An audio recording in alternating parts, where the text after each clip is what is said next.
Le riz jollof est un plat très populaire en Afrique d'Ouest. Cependant, il y a des variations du nom et d'ingrédients.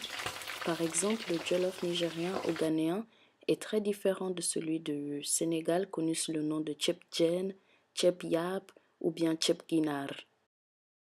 Pour le bouillon de poulet, vous allez avoir besoin d'un poulet entier ou des morceaux de cuisse et des ailes, 2 oignons, peu importe la couleur, 2 ail, du gingembre, 2 cubes Maggi, 2 cuillères à café de thym, du sel ainsi que 1 litre d'eau.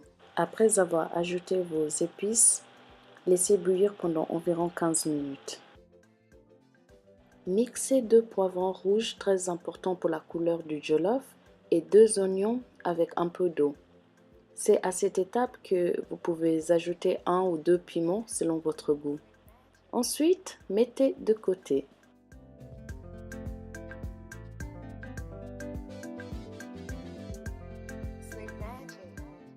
La dernière préparation que nous allons effectuer est de laver le riz jusqu'à ce que l'eau passe d'une couleur translucide, entre guillemets opaque, à une couleur transparente.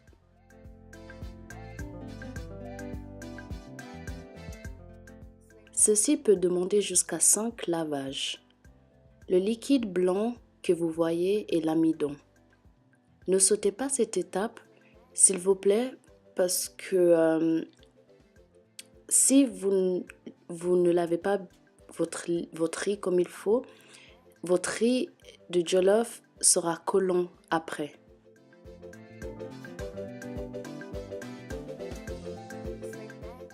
Ici, vous pouvez clairement voir que l'eau est transparente. Dans votre marmite, ajoutez une demi-tasse d'huile végétale, soit 125 ml d'huile. Une fois que l'huile est chaude, ajoutez 2 oignons rouges découpés en dés. Mettez le feu au moyen et laissez cuire jusqu'à ce que les oignons deviennent translucides. Ensuite, ajoutez la tomate précédemment frite. Si vous n'avez pas vu cette vidéo, cliquez en haut à droite pour la visionner. Cette vidéo vous permettra de gagner un peu du temps. Laissez cuire pendant environ 3 minutes. Nous n'avons pas à nous inquiéter du goût du concentré de tomate amer car nous nous sommes occupés de cela à la vidéo précédente.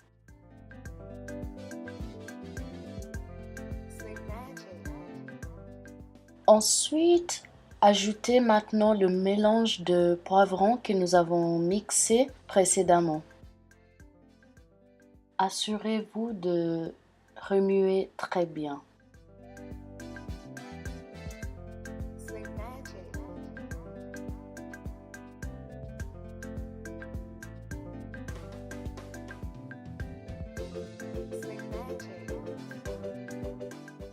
Puis ajoutez tout votre assaisonnement et laissez cuire pendant 15 minutes.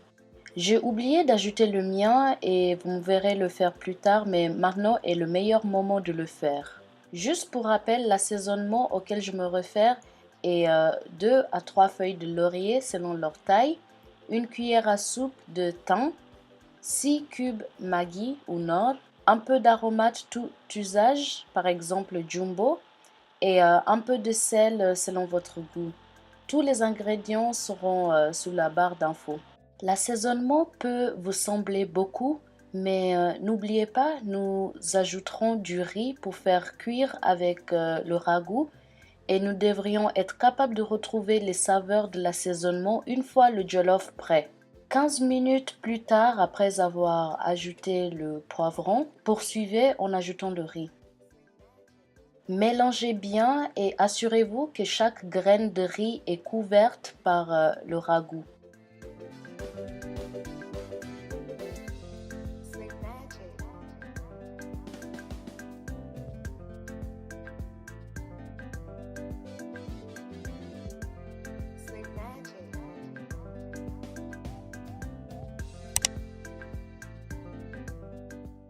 Ajoutez maintenant le bouillon de poulet que nous avons mis de côté. Le niveau du bouillon devrait être juste au-dessus du niveau du riz. Si vous mettez trop d'eau, le riz sera trop cuit. Et si vous ne mettez pas assez, le riz ne sera pas cuit.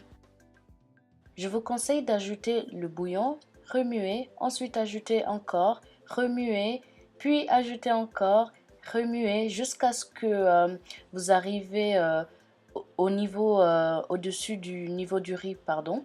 S'il vous plaît, ne versez pas tout en une fois. Si vous n'avez pas assez de bouillon pour couvrir votre riz, ne vous inquiétez pas, ajoutez simplement de l'eau. Mélangez bien, puis goûtez et ajustez l'assaisonnement si nécessaire. Normalement, nous avons mis assez d'assaisonnement, donc vous ne devriez pas avoir besoin d'en rajouter davantage.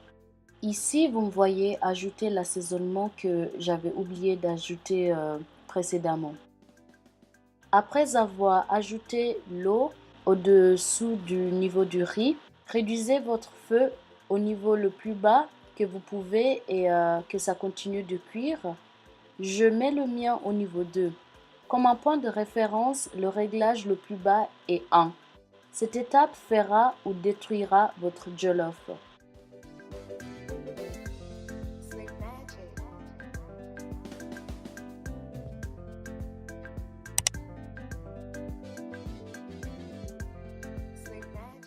Couvrez votre marmite tout d'abord avec une feuille d'aluminium et laissez cuire pendant 20 minutes. En attendant, nous allons frire notre poulet que nous avons mis de côté précédemment. Vous pouvez très bien aussi le mettre au four si vous voulez une version un peu plus light. Retour à notre riz. Utilisez une fourchette pour remuer le jollof du fond jusqu'au sommet.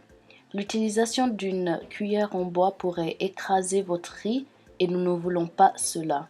Après avoir remué, couvrez avec l'alu d'abord et laissez cuire pendant 20 minutes de nouveau. Là fait 40 minutes que nous faisons cuire notre riz. De nouveau, utilisez une fourchette pour remuer le jollof du fond jusqu'au sommet et couvrez et continuez à cuire. N'ajoutez pas de l'eau, le riz cuira avec la vapeur. Votre jollof devrait être prêt après 60 minutes. Quelle recette voulez-vous voir ensuite? La tourte à la viande africaine ou le samosa? Commentez en bas pour voter.